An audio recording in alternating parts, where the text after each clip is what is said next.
Hi, it's Alexis Hasselberger, time management and productivity coach. Let me ask you a question. Have you ever had a situation where you had a task, you know you're supposed to do it, but you just keep procrastinating it? You push it down to tomorrow, and then tomorrow comes and you push it again, and then you eventually do it because you finally just have to do it. There is no other choice. And when this happens, you realize, oh, that thing that I have spent a lot of energy avoiding actually took about 15 minutes of my time, right? Has this happened to you? Please tell me I'm not the only one. But there's one thing that I realized when this had happened to me a number of times. And this is that there's a real question at the heart of this. And the question that I want you to ask yourself as well. And that is, what do you want? Do you want short-term pain or long-term pain? Because often when we are procrastinating, right, when we're procrastinating something, we are doing it to avoid pain. We're doing it to avoid the pain of doing the thing right now, right?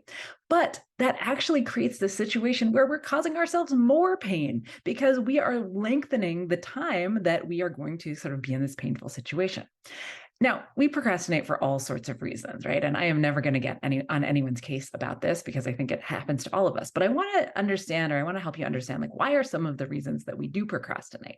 And if you are hearing some construction in the background, apologies. My neighbors are doing some construction on their house. Don't know if you can hear that or not, but I certainly can. All right, so let's talk about some reasons why you might be procrastinating, even when it is causing you more stress and anxiety overall. So you might be procrastinating because the task is too vague or it's too unclear, right? If your task starts with figure out, that's probably not clear enough. Your brain wants to make it easy, right? Your brain doesn't want to do too much work, so it doesn't.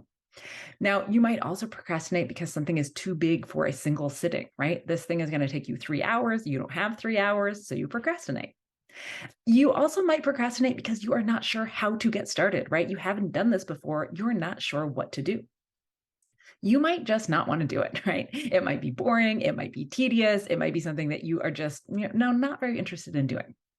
And then the last reason that often things get procrastinated, right, is the thing itself is kind of emotionally charged for some reason, right? So maybe, you have it on your task list that you need to go around your house and clear out all of your ex's stuff so you can give it back to them. Well, that doesn't sound very fun. And that sounds like it's going to be pretty emotionally taxing. And so we procrastinate it. Right.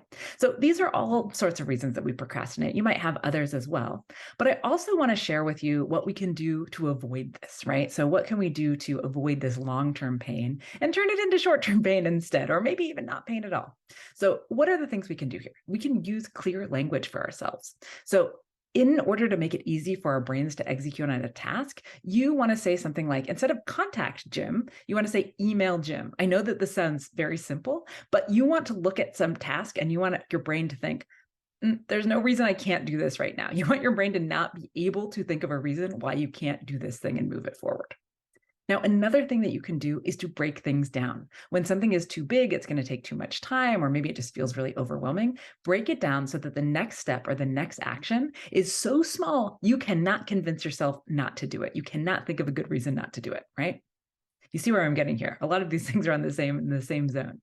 Now, let's say you don't know how to get started. Get help getting started, right? We have lots of tools. We have lots of people around us. So maybe you can ask someone who's done it before. Maybe you can Google it.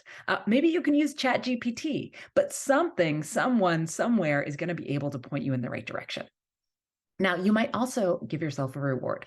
Sometimes the thing you want to do, it's just not a fun thing to do. And so you might need a little reward there. Maybe you're going to give yourself 10 minutes of guilt-free scrolling. Maybe you're going to knock off a little bit early.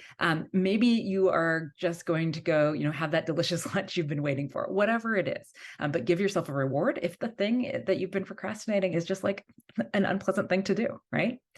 And then lastly, you can decide not to do it, right? Or delay it. Sometimes the things that we have on our task systems that we are procrastinating are actually things that don't really need to be done, or maybe they're things that we haven't even committed to doing yet, right? And so you can decide not to do something. For instance, I will give you an example. I had it on my task list at one point that I wanted to rearrange all the books in my house into color order because I had seen this somewhere, it looked cool, I wanted to do it. And I just kept procrastinating it for all the many reasons that we already talked about, right? And then I just realized, you know what? I'm just never going to do this thing.